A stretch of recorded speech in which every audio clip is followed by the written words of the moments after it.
Olá pessoal, sejam muito bem-vindos. Hoje nós vamos dando continuidade ao nosso assunto. Nosso último assunto do nosso estudo foi a Santa Ceia e hoje nós vamos estar estudando sobre a forma de governo dentro da igreja, ou seja, como a igreja ela é organizada, ela é formatada.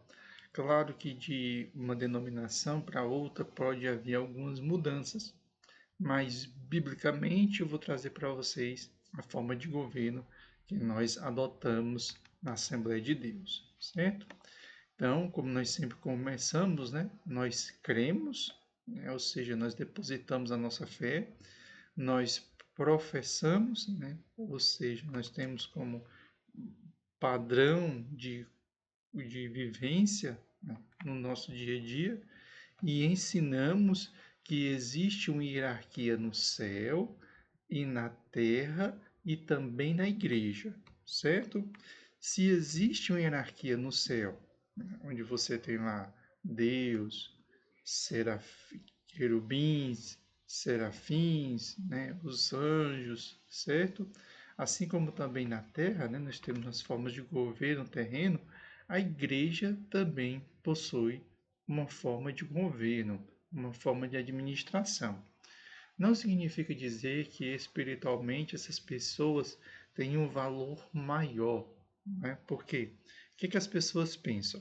As pessoas pensam que por uma determinada pessoa ser um pastor, enquanto o outro ele fica lá na recepção, recebendo os novos convertidos, ou ele ajuda alguém lá no estacionamento, então as pessoas pensam que o reino de Deus é da mesma forma, né? Ou seja, quem está lá em cima do altar, ele é muito mais importante do que alguém que está lá ajudando a pessoa a estacionar o automóvel, certo? Então, nós seres humanos, nós temos essa visão.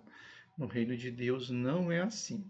O pastor, um diácono, um presbítero, alguém que está lá na recepção, alguém que está lá ajudando você a estacionar o carro, todos possuem o mesmo valor. Não existe uma gota de sangue maior ou menor um pelo outro. Foi Deus que escolheu cada um e ele colocou cada um em determinada função, certo? Se tiver plano de Deus um dia pegar você que está na recepção, você que está ajudando a auxiliar a estacionar os automóveis, você que está no banheiro limpando, fazendo a limpeza, se um dia o Senhor tiver vontade de tornar você um pastor, Ele vai conduzir você até lá, certo? Porque o reino espiritual é diferente do reino humano, certo?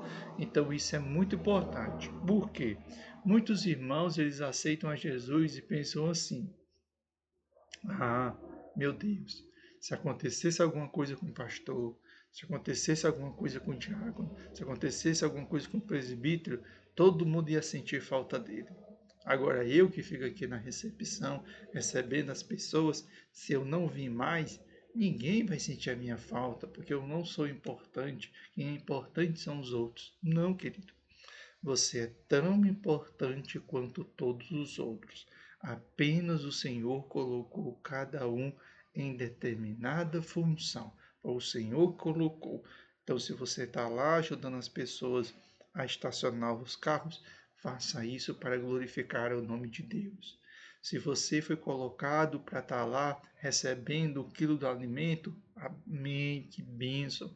Se o Senhor colocou você para estar aconselhando alguém, faça o melhor. Se o Senhor colocou você como pastor, seja o melhor pastor. Ou seja, aonde o Senhor lhe colocar, busque fazer o melhor. No meu caso, né? O Senhor me colocou para ser um professor, então vou buscar ser o melhor professor, porque foi o Senhor que me colocou nessa função, certo? Pois todos nós estamos sobre autoridade e todos nós prestamos contas a alguém. A autoridade. No céu existe autoridade, na terra existe autoridade, na igreja existe autoridade, na empresa que você trabalha tem autoridade, na faculdade, na escola em todo o ambiente existe uma organização, existe um governo. Dentro da sua casa existe um governo, porque se não houver um governo, certamente você está passando por um momento difícil, certo? O próprio Senhor Jesus Cristo disse: porque eu desci do céu não para fazer a minha vontade, mas a vontade daquele que me enviou. João, capítulo 6, versículo 38. Importante. Jesus, mesmo sendo Deus, se submeteu à autoridade de Deus, se submeteu às autoridades terrenas. Isso é muito importante que você preste atenção, certo? A forma de governo da igreja é bíblica. Então, existe um governo dentro da igreja, e como é que é organizado esse governo? Biblicamente, não pode ser criação da mente humana. E define quem exerce autoridade no que diz respeito ao serviço do culto coletivo e às questões doutrinárias e administrativas, certo? Então, como vai ser o serviço no culto, como serão as doutrinas e como será a administração. Por que que isso é importante? Porque muitos acham que igreja é só o ambiente de culto. Não, o ambiente de culto é um momento. Antes do culto e depois do culto, existem ali aproximadamente, eu posso dizer para você, mais de 22 horas de administração, certo? Então, o culto é um momento ali de adoração, de louvor a Deus, mas muita coisa acontece ao longo do dia, certo? Que está além do altar, porque a sua igreja tem energia, tem água, tem um CNPJ, ela está inserida dentro de um bairro, dentro de uma cidade, dentro de um estado, dentro de um país. Ela exerce uma função dentro desse ambiente, ela é frequentada por diversas pessoas. Existem situações que não podem ser resolvidas durante o culto e é resolvida antes ou após o culto. Então existe toda uma administração, tanto na hora do culto, mas para além do ambiente de culto, certo? Então isso precisa de uma organização. Nossa estrutura constitui-se de qual estrutura que você está trazendo, irmão Rodolfo? Estou trazendo das Assembleias de Deus. Da sua igreja pode ser diferente.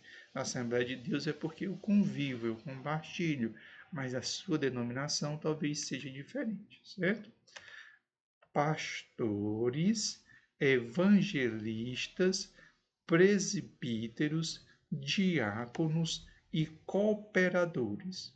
Estes últimos identificado também como auxiliares ou trabalhadores de acordo com a região. O termo obreiro é genérico e usamos praticamente para todos os cargos e funções na igreja. Nosso modelo de governo de igreja tem por base as Sagradas Escrituras. Pastores, evangelistas, presbíteros, diáconos e cooperadores, e a palavra obreiro tem um sentido genérico, generalista dentro do ministério, certo? Vamos para a organização, certo? Diz assim, ó, a igreja é um organismo vivo e, por ser um organismo vivo, gera vida, considerando sua natureza espiritual e, ao mesmo tempo, uma organização, certo? Então, nem tudo dá para ficar só no mundo espiritual. Existem muitas coisas que precisam ser resolvidas no ambiente terreno, no ambiente das leis. Porque as pessoas acham que igreja é só espiritual. Não. Existem coisas terrenas que precisam ser organizadas pela igreja, certo? As primeiras comunidades cristãs possuía uma estrutura organizacional, ainda que bastante rudimentar. Por quê? Porque essas igrejas eram em pequenos locais e muitas nasceram na casa de irmãos, porque o evangelho era perseguido. Há inúmeras evidências disso no Novo Testamento. Vamos lá? Os discípulos estavam reunidos no cenáculo no dia de Pentecostes e também se reuniam para uma adoração coletiva, certo? Os apóstolos separaram 7 homens para o diaconato. Por quê? Porque eles iriam se dedicar à palavra e à oração, enquanto os outros, que eram os diáconos, iam cuidar das funções administrativas. Mas isso não empatou deles serem usados poderosamente na palavra, certo? Paulo e Barnabé, juntamente com as igrejas, constituíram anciãos, e havendo-lhes por comum consentimento eleito ancião em cada igreja, ou seja, um representante. O apóstolo Paulo deixou Tito em Creta para estabelecer presbíteros de cidade em cidade, além de organizar as igrejas, certo? Havia anciãos na igreja de Éfeso. De acordo de Mileto, mandou a Éfeso chamar os anciãos da igreja. Atos capítulo 20, versículo 17. Então vemos ouvir de presbítero e anciãos. E ainda bispo e diáconos em Filipe. A todos os santos em Cristo Jesus que estão em Filipos com os bispos e diáconos. Filipenses capítulo 1, versículo 1, certo? Então, todos os irmãos que encontram sobre a estrutura organizacional de bispos e diáconos. Havia também o que hoje chamaríamos de comissão de ética, para tratar da disciplina eclesiástica, principalmente nesse momento que era de estabelecimento do cristianismo, né, igreja primitiva, bem como pessoas ou grupos designados para cuidar das finanças, porque essa estrutura organizacional já acontecia com Cristo, e quem fazia o cuidar dessas finanças era Judas, certo? E para levar recursos financeiros para a obra. Os crentes viajavam, portanto, portando cartas de recomendação. Então, quando eles saíam de uma igreja para outra, eles levavam carta de recomendação, que é o que nós adotamos hoje quando o irmão sai de uma igreja e vai para outra. E também quando vai visitar, né? Você ter essa carta de recomendação. O ministério da igreja. Ministério é um termo muito abrangente na Bíblia, mas o contexto bíblico diz respeito ao desempenho de um serviço religioso especial, como sacerdotes, dos profetas e dos apóstolos, certo? Então, são os ministérios. A Igreja, como o corpo de Cristo, em sua tarefa de cumprir a soberana missão que lhe foi confiada, reconhece que o Espírito Santo de Deus levanta e capacita com dons ministeriais pessoas para os diversos ministérios que existem na Igreja, certo? E a diversidade de ministérios, mas o Senhor é o mesmo, o Espírito é o mesmo que age nos diferentes ministérios.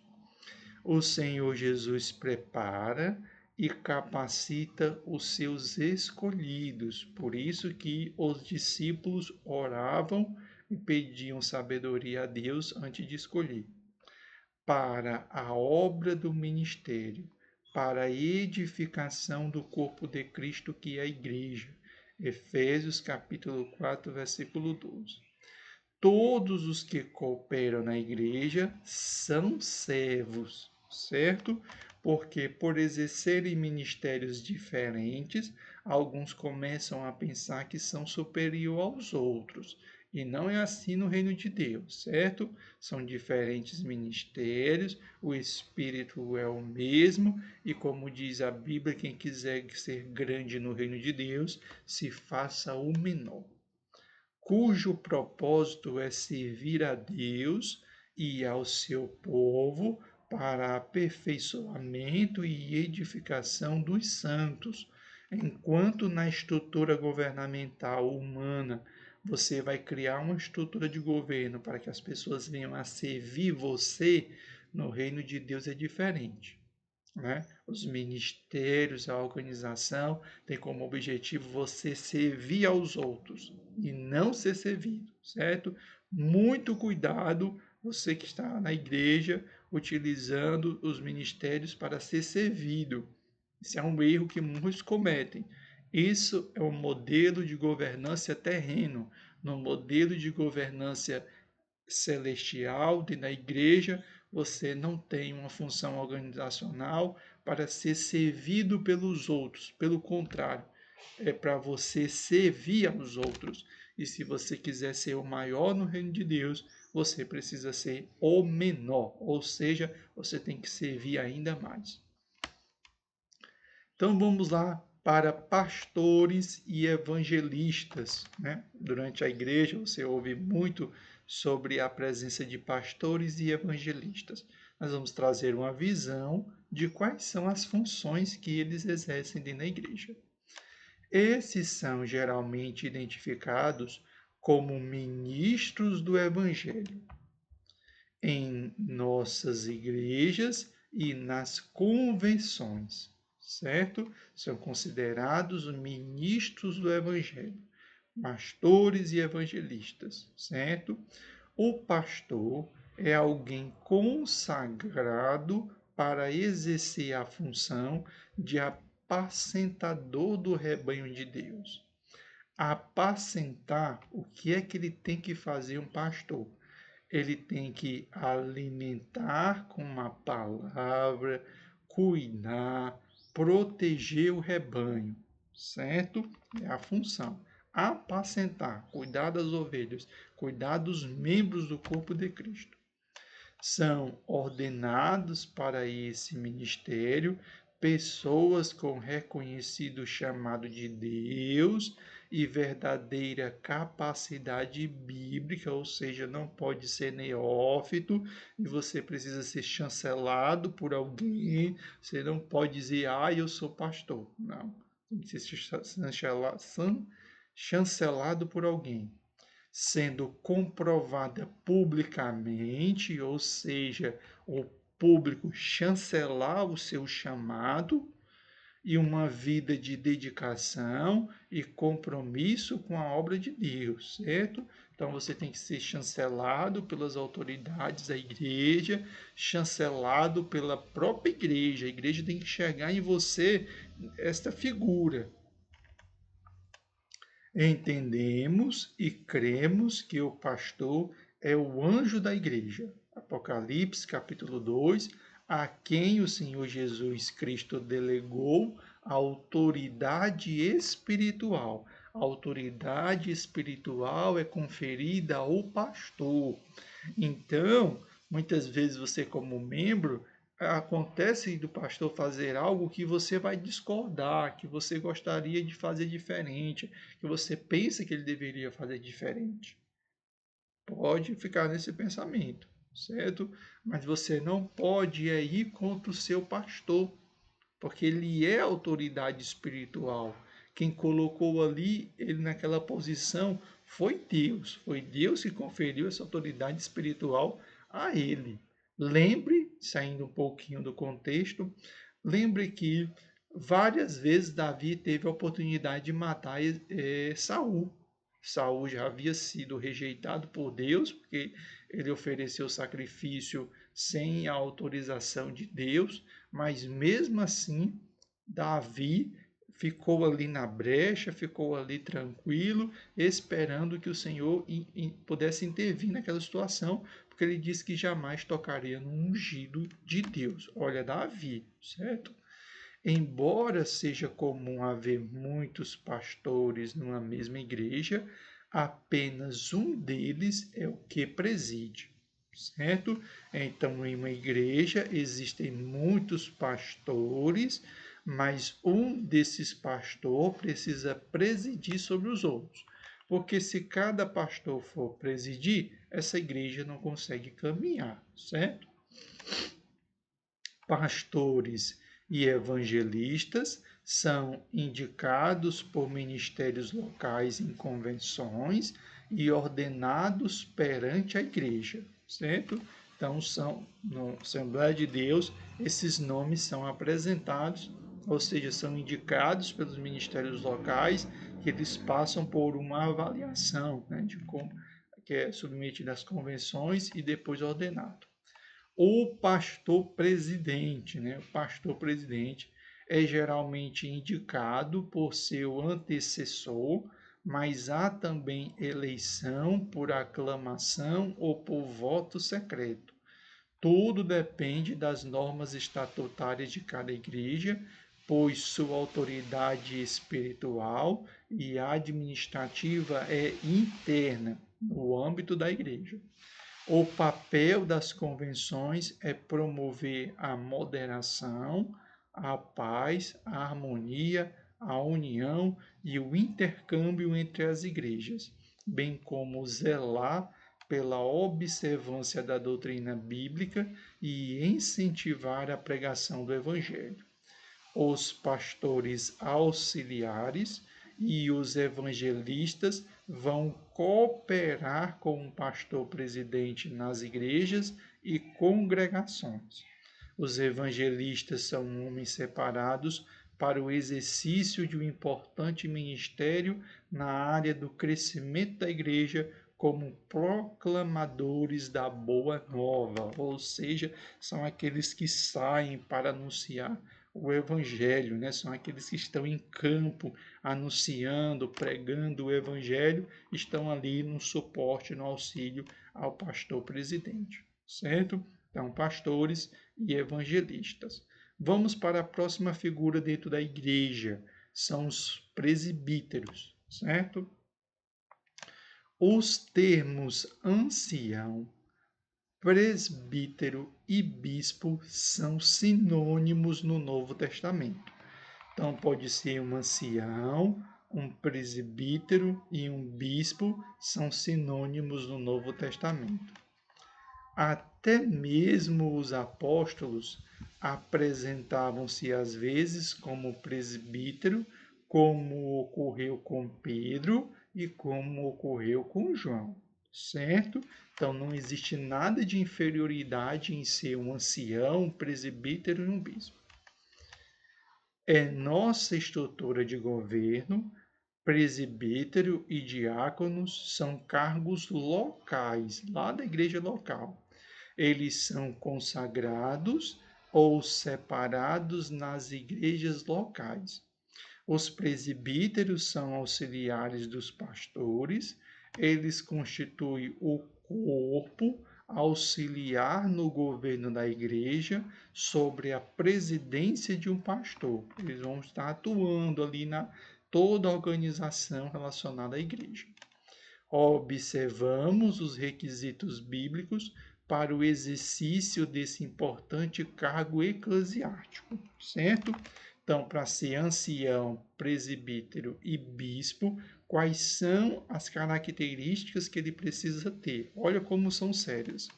Convém, pois, que o bispo, primeira coisa que ele precisa ser irrepreensível, ou seja, nem a liderança da igreja, nem os membros e nem a sociedade pode repreender o comportamento daquele bispo, ou seja, ele possui algum tipo de atitude ou comportamento ou algo contra ele, né, que torne repreensível. Então tem que ser irrepreensível, conduta ilibada diante da sociedade, diante da igreja e diante de Deus. Precisa ser marido de uma mulher, ou seja, não pode ter mais de uma mulher, vigilante, sóbrio, honesto, hospitaleiro, saber receber as pessoas, está apto para ensinar, não dado à bebida, não violento, não cobiçoso, mas moderado, não contencioso, ou seja, sempre buscando a paz e não pode ser avarento. 1 Timóteo, capítulo 3, versículos 2 e 3. Isso significa que uma vida irrepreensível, casamento exemplar, temperança, equilíbrio, idoneidade, sobriedade, modesta, hospitaleiro, capacidade e habilidade para o ensino, ausência de vícios e um comportamento não espancador, mas moderado e inimigo de contendas, certo? Acrescenta-se ainda a essas qualificações o bom testemunho familiar. Olha aí que é uma interessante. Que governe bem a sua casa. Por quê? Se ele não consegue governar a sua casa, que é um microambiente, imagina a casa do Senhor, que é um macroambiente. 1 Timóteo, capítulo 3, versículo 4. E que não seja novo na fé, neófito. Por quê? Como é que ele vai ensinar se ele ainda nem aprendeu? Além de bom testemunho vindo dos não crentes, ou seja, também tem um bom testemunho do que estão de fora. 1 Timóteo, capítulo 3, versículo 7. O exercício do presbiterato exige experiência espiritual e uma convivência cristã. É de suma importância a boa fama perante os não crentes. O apóstolo Paulo reitera essa instrução na epístola a Tito, que é dos seus auxiliares. Porque olha que vergonha, você escolher alguém para ser presbítero e na sociedade ele ter má fama. As pessoas vão dizer: como é que uma igreja santa, pura e justa coloca alguém para administração, para auxiliar o pastor na administração da igreja, se ele tem um comportamento e uma conduta que não convém dentro da sociedade? Próxima figura de governo são os diáconos, certo? São pessoas que desenvolvem a função de servir nas atividades da igreja. Para o exercício dessa função, é necessário ser separado oficialmente perante a igreja para receber o reconhecimento público de sua função no corpo de Cristo, certo? Então, servir nas atividades da igreja. Os diáconos servem nas diversas atividades da igreja. O que eles fazem? Eles cooperam como porteiro, recepcionista, na ordem do culto e na distribuição dos emblemas da Santa Ceia, certo? São eles que vão estar ali no apoio diário dentro da igreja. As suas atividades, porém, não são restritas a isso.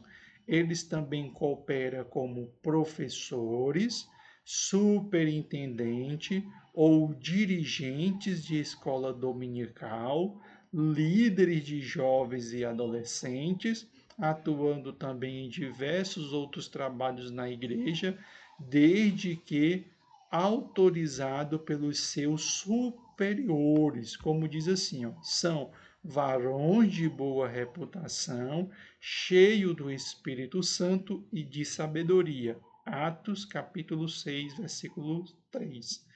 Que primeiramente foram provados antes de serem separados para o diaconato, né? Então tem que ter provada a sua boa reputação, como os bispos, né? Cheio do Espírito e cheio de sabedoria. O testemunho deles é de acordo com as recomendações bíblicas também. Tem que ser honesto, não de língua dobre, não dados a muito vinhos, não cobiçosos de torpe ganância, guardando o ministério da fé em uma pura consciência. 1 Timóteo, capítulo 3, versículos 8 e 9. E no que tange à vida familiar, os diáconos são maridos de uma só mulher e governam bem as suas casas e também os seus filhos. Muito parecido com os presbíteros. Os diáconos sejam maridos de uma mulher e governem bem os seus filhos e suas próprias casas. O trabalho deles é digno de louvor e tem o reconhecimento do dono da obra, que é o Senhor Jesus Cristo. Quando diz assim, ó, porque os que servirem bem como diáconos adquirirão para si uma boa posição e muita confiança na fé que há em Cristo Jesus. 1 Timóteo, capítulo 3, versículo 13. Ou seja, você já percebeu que muito da organização da igreja está no livro de 1 Timóteo, certo? E para finalizar, nós vamos trazer a figura dos cooperadores, né? Que são aquelas pessoas que não possuem cargos na igreja, mas mesmo assim elas fazem a obra de Deus com muito amor, certo? Então, toda igreja, todo ministério, você vai encontrar pessoas assim. Não são presbíteros, não são diáconos, não são evangelistas, são membros, mas que são membros que amam a obra de Deus, que se dedicam à obra de Deus. A este nós chamamos de cooperadores, certo? O termo cooperador no Novo Testamento é amplo e aplica-se a qualquer cargo ou função eclesiástica, quando diz, porque nós somos cooperadores de Deus. João Marcos, também conhecido apenas como Marcos, autor humano do evangelho que leva o seu nome, que serviu como assistente de Paulo e Barnabé durante a primeira viagem missionária, é chamado de cooperador, né? Porque não somente cooperadores são aqueles que possuem uma função eclesiástica, aqueles que não possuem uma função eclesiástica também são cooperadores do reino de Deus. E chegados a Salamita, anunciavam a palavra de Deus na sinagoga dos judeus. E tinham também a João como cooperador, ou seja, alguém que auxiliava nesse processo. Os cooperadores são apresentados em reuniões apropriadas da igreja. Em muitos lugares, eles são chamados de auxiliares ou trabalhadores. São convertidos a Cristo, que se colocam à disposição do ministério local para atuar na sua obra, atendendo voluntariamente nas atividades eclesiásticas, sem estarem limitados a rotinas de uma só função, certo? Então é assim que é a estrutura organizacional da igreja. Claro que de uma denominação para outra possamos ter mudança, mas o básico é essa organização, certo? Lembrando para você que acompanhe todas as nossas aulas, nosso próximo assunto vai ser sobre a verdadeira adoração, né? Como é a verdadeira adoração? Vai ser justamente o tema da nossa próxima aula. Que Deus abençoe você, que derrama um bênção sem medida sobre a sua vida. A paz do Senhor e até o nosso próximo encontro.